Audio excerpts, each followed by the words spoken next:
I'm 56 and there are things that I just won't tolerate. I just won't. And it's not because I can't, I don't want to, nor do I have to. Being on this earth, living for 5 decades, it does say, as you get older, you get wiser. And I have lived experiences, I have lived memories that have molded me into this person. I no longer feel the need to make excuses or find cop outs or lie or do anything. I'm okay with my responses. I'm okay with how I live. And I'm okay with doing what I need to do to make me happy, to keep peace in my home. I've worked really hard at this. I have worked really hard at this version of myself. And so I don't expect for everyone to be open arms and accepting of it. No, but I'm also not in it for that. I'm in it for me. I have to put my head on the pillow at night and I have to live with my choices, my words, my decisions, not anyone else's. And so in this point in my life, I'm living for me. I'm doing things that bring me joy. I'm doing things that make me happy. And it's not selfish. I've earned this. I deserve this. I've worked really hard for this. As a Gen X postmenopausal woman, I don't make excuses anymore. I I just don't. I'm living confidently, I am living comfortably, and I more than anything, I have peace. I am at peace. Because peace of mind, safety, that to me is paramount. So when I sat down to write down the things which I have right below this phone on a little sticky note. So if you see me looking down, that's what I'm looking at. I grouped them into buckets, but it didn't take me long to write them down. And some of them you'll resonate, some of them you'll create your own. And I encourage you to write in your comments, write in the comments to share what are your 7 things? What are the one or two things that you are no longer doing? You know, there's a book that I read as a child. I'm a big fan of Dr. Seuss. And I used to read the books to my daughters, and I read the books to my granddaughter now. And one of the books that was my favorite was called Oh, the Places You'll Go. Well, I want to create an adult version of that book. For this video, I'm going to say the adult version of that book is Oh, the Places, People, and Things That You've Outgrown. Because we do. It's part of evolution, it's part of the evolution of becoming an adult. And every phase will teach you something new, every season will give you a new lesson. And embracing those lessons and choosing to look at what are those lessons that I'm being taught and converting them into action, or at least converting them into a thought that in the future doesn't warrant an action, then you've graduated. That's when you know. That's when you know that things are right. In my 20s and 30s, I had to have the last word. I had to say what I needed to say. I had to win every discussion. I had to win every battle. At 56, listen, if you say 2 plus 2 equals 8, you're right. You're right. I am not engaging. I am not surrendering that much control, authority over any discussion, over anyone, or give it to anyone. I know it equals 4, but if you choose not to know that, that's on you. I'm not here to prove you wrong. I just keep it moving. And I remember when I first started doing this that I just really honestly didn't care. People, especially family, they really started to show their true colors, the name calling. Oh, you think you're better than us. Oh, you think you're smarter than us. Oh, now you've moved away and you think you're better than all of us. No, I don't think I'm better. I'm just choosing not to deal with it. And I would walk away just as happy and as excited because I had nothing to prove. At 56, I have nothing to prove. Um, And that's okay. That is really okay. So I want to share with you what those top 7 things are in no particular order, but you may feel the same and there may be things that are different. So let's engage in this conversation, and I want to also emphasize this is a safe space. Let's show each other some grace. We are not all at the same place. We don't all get there at the same time.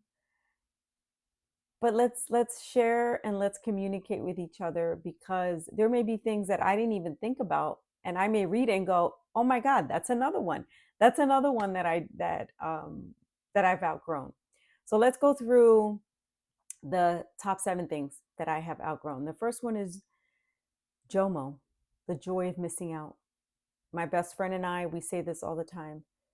I no longer have fear of missing out. I have joy of missing out, because nothing makes me happier than being in my bed every single night and asleep by 10 o'clock. There's nothing that makes me happier. I look forward to my nighttime routine. I look forward to being in bed. You know, those times of going out, being invited to everything and being everywhere. No, thank you. You can have that. You can have all of that. I have more money in my pocket. I'm not spending money on clothes or gifts or anything else. Um, and I'm just in the comfort of my home, and I'm at peace. I'm okay with missing out. I really am. I don't need to be invited. The second one is drama. Ugh, drama at work, drama at home, drama with family, drama with friends. No, no, no, no, thank you. The toxic coworkers, the toxic environments, toxic family members, right? Mm-mm. No, thank you. I have no time or space for drama in my life. I can't even entertain it. It is exhausting. For so many years, I lived in that drama, both at work and at home, and I fed it. I received it and I fed it, and it was awful. It didn't serve me. So at this age, no drama. And I can see it from a distance, and I choose not to partake. I choose to step away. And even when people really try to pull you in, because you have those people that, they don't take no for an answer, and they will continuously come to you day after day, make a phone call, right? Call you day after day. Excuse me. I at 56 will tell them, listen, I'm sorry that you're going through that. I'm sorry that you're experiencing this, but I don't know how to help you. I don't have any words. You're going to have to either go to this person, go to HR, call this family member. I don't care what you have to do, but I am not entertaining that conversation at no cost, at no cost of my time, my patience, or the mental space that it takes. No, thank you. Hard no for drama for me. Number 3, nutrition and wellness, nutrition and workouts. These have been pivotal to my growth. I started my health and fitness journey in 2019 after suffering from a huge bout of depression. I will link that video for you below. And my workouts, my nutrition, journaling became my vice. It just became where I really devoted myself into, because I looked at it as, this is 1 hour of my day that I'm spending on me. And for my nutrition, I looked at it as healing. It was a form of healing for me. I no longer looked at food for the comfort of it. I looked at food for, what does it fuel me? Does it give me energy? Does it help me reach my goals? And while that may sound boring to a lot of you, you know, what you eat is what you are, right? And I'm proud to say, as a 56-year-old woman, I am not on any medication. I am not at risk for a heart attack. I'm not at risk for high blood pressure. I'm not at risk for diabetes. I am a very healthy 56-year-old, mainly because I don't want to be a health burden on my daughters. But devoting 1 hour to myself and my wellness routine, and devoting my mindset, knowing that inflammation is a big cause of a lot of comorbidities, I've chosen to look at nutrition in a way that heals me and helps me. And as a Latina, as a Puerto Rican, food is the center of a lot of what we do. And when I told my family that I'm no longer eating meat, that was an interesting discussion. Um, you know, and the things that I just don't longer do, I no longer do. There was a lot of judgment, there was a lot of opinion, but I've outgrown the idea that I need to do something because it makes you feel better, because it gives you comfort, and because you have such a strong opinion that you feel like you have to be a bully to me so to convince me that I need to do or eat something. No, no, that's not what we're doing. So nutrition and wellness for me, they are my vices.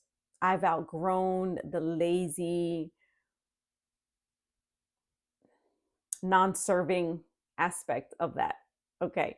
So number 4, the things that I have outgrown that was significant for me, huge, is alcohol. I did a video on my sobriety. I've done a video again, the same video I'm sharing about my depression. I became an alcoholic through that process of depression. I became a severe alcoholic, and I stopped cold turkey.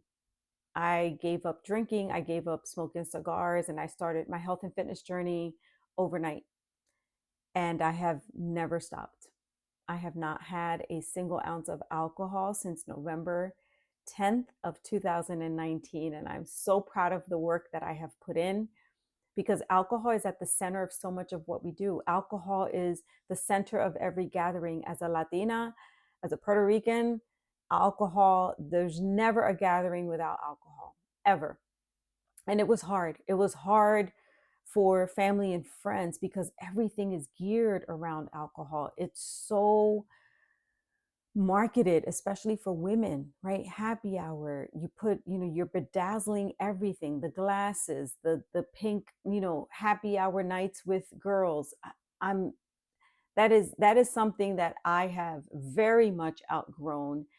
And now I'm at the phase where it actually makes me annoyed that women fall for that marketing tactic, that we fall for the glitz and the glitter of it all. As someone that really never liked the typical girl stuff, it really annoys me, because even if I wanted to, none of it is even, it's not a palette for women like me that don't like the pink and the purples like that, So again, you can even see my face change, right? It's just something that I have no tolerance for. And alcohol just doesn't serve us. Alcohol doesn't serve me. I like being present. I like remembering the conversations. I like remembering the moments of a party. It makes me feel good. I don't wake up with hangovers. I have regained my life. I have regained my time. You have no idea how much time I have made by giving up alcohol. As someone that would drink Friday, Saturday, and Sunday, my hangovers on a Friday night into Saturday, I wouldn't even be able to be myself until 3 or 4, just in time to shower, change, and do it again. Be in bed again all day Sunday until 3 or 4, and then start my night at 3 and 4 p.m. It was a vicious cycle that did not serve me. And alcohol is a toxin.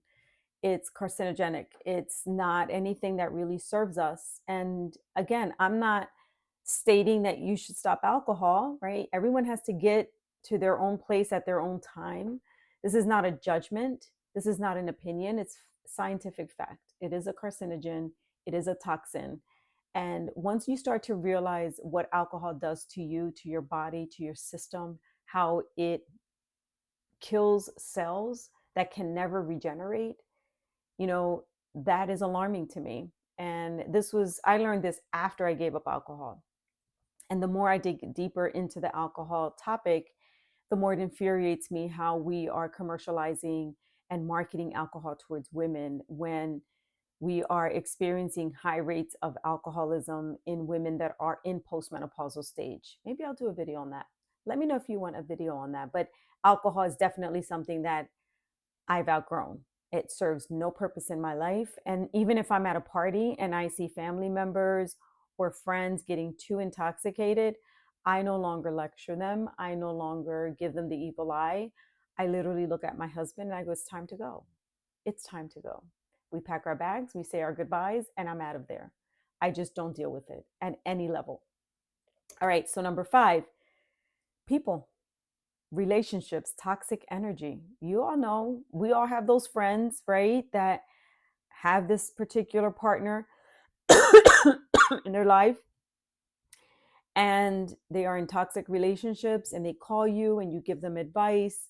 They go back to them 2 weeks later, the same thing over and over again. And it's a vicious cycle. We have those friends, both male and female, and we continuously give advice and they don't want to learn, right? Or we have family members that are nothing but drama, just people that are just never happy. And when you couple that with alcohol, it's never a good recipe. So, you know, I've outgrown people in general that are toxic. We talked about the coworker earlier, right? I've talked about toxic family members in a previous video. I've talked about toxic coworkers, toxic family, toxic relationships in a whole. They just don't serve you, and I don't have the time for it. I have more years behind me than I have ahead of me. I'm not dealing with any kind of toxic relationship. I will exit. I know that I'm in it for the right reasons. If they don't want to make changes and they don't want to improve, then they need to make those decisions on their own. They'll just learn organically not to call me anymore, or I will tell them not to call me anymore, because we need to get to a place where we have to change in order for us to see action. And when we're living in that cycle of not learning our lessons and not really taking advice, then you're telling me you don't want to change. So please don't waste my time. That's where I am. And my friends and my family know it. Yes, they do. So, number 6, I no longer care for, need, or want approval. I could care less what other people think. When you grow up in a very traditional Puerto Rican home, there are a lot of judgments, there are a lot of opinions: what to wear, what not to wear, how skinny you are, you need to eat more, the makeup, the hair, you have bad hair, you have good hair, you need to straighten your hair. It's endless, endless. And you feel as though you're never good enough. You feel as though, oh my goodness, am I going to be, is this okay? Is this outfit okay? Are these shoes okay? Right? This constant worrying to get everybody's approval. And you do things for others and you feel uncomfortable. You feel as though, you can't even enjoy wherever you're going because you're completely uncomfortable. The one thing I don't own in my closet is a skirt or a dress. I have 4 dresses in my closet. They were from my daughter's sweet 15s, their quinceañeras, and my daughter's 2 weddings. I spent almost my entire childhood and my 20s in dresses and skirts because I thought that that's what everyone wanted to see me in. Of course, when I was a child, I had no choice. I wore a uniform that was a skirt or a dress. And then my mother always had me in dresses because I was the only girl and she really wanted this little princess girl that I was not. I have 3 brothers. I was a tomboy. I could care less about the dress. And I grew up and said, I am no longer wearing dresses. I am done with this whole dress situation. So when I met my husband, I was very frank with him and I had to tell him, I don't like dresses. I don't like skirts. So if you want a female with a dress and a skirt, maybe it's not me. And maybe I'm not the one. And he could care less. He had no idea what I was talking about. But I no longer look for the approval and I don't care what others think. I really don't. I don't. At 56, I will wear what I want and I need to be comfortable. Comfort is key. Comfort is my priority. You don't have to look at me if you don't like what I have on. It's okay. I like what I have on. We'll keep it moving. And in saving the best for last, number 7 is cutting my hair. Number 7 is my pixie cut. I have outgrown long hair. Physically, emotionally, mentally, I have outgrown long hair. 2 years ago, almost 2 years ago, I bit the bullet and I said yes, and I chopped off over 12 inches of hair, and it has been the single best decision that I have ever made for my life. It is liberating.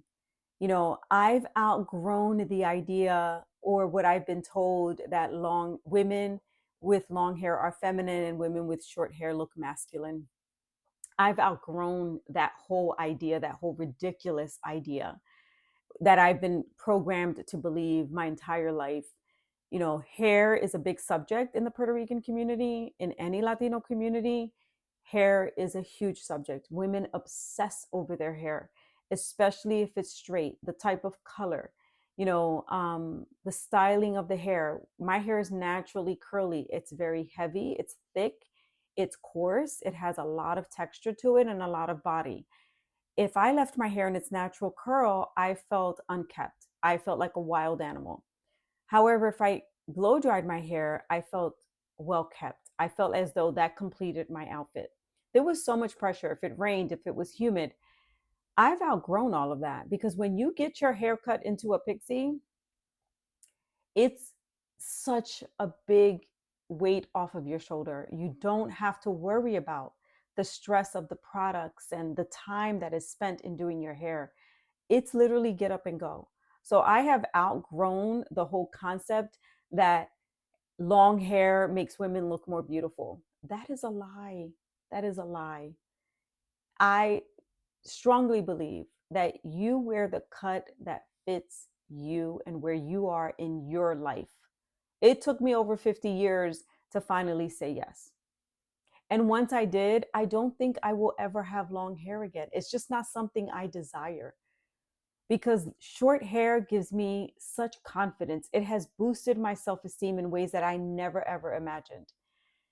And it's still hard for me to really come to grips when I go places and random people stop me to compliment me on my hair, whether it be at a gas station, at a grocery store, at the mall. It doesn't matter where I am. Literally, people will go out of their way to come up to me and say to me how much they love my short hair. Never did I ever have anyone compliment my long hair, ever. And I think it's because when you go short, it stands out, right? You can be in a room full of 50 women and you're the only one with a pixie cut. And the one question that people always ask me is, why? What made you do it? And what made me do it was I was tired. I was tired of the long hair and all the drama. So that is my last one. These are things that I have personally outgrown. I hope that they've resonated. Some of them have resonated with you. And if they haven't, what are your 7? Or what are your top 3? What are the things that you have outgrown in your life that you are no longer dealing with, tolerant of, or even want to entertain in your life? Because I want everyone to find joy. I want everyone to find their own joy and be happy. Be happy with whatever decisions you make in your life. Do what brings you joy. Cutting my hair into a pixie cut has brought me so much joy, and I have no desire to go back. But find whatever gives you joy and do that. You don't owe anyone an explanation. You don't owe anyone a reason. It's your life, your business. You do you. And that is all that I have for you in this video. Thank you for being here. Thank you for watching. And please don't forget to like, comment, and subscribe, because it helps my channel grow. If this resonated with you or with someone that you love, please send them the video. Share with as many people as you feel will benefit from my stories or my points. And let's keep this community alive, okay? Thank you for being here. Thank you for watching. And until the next one, adios.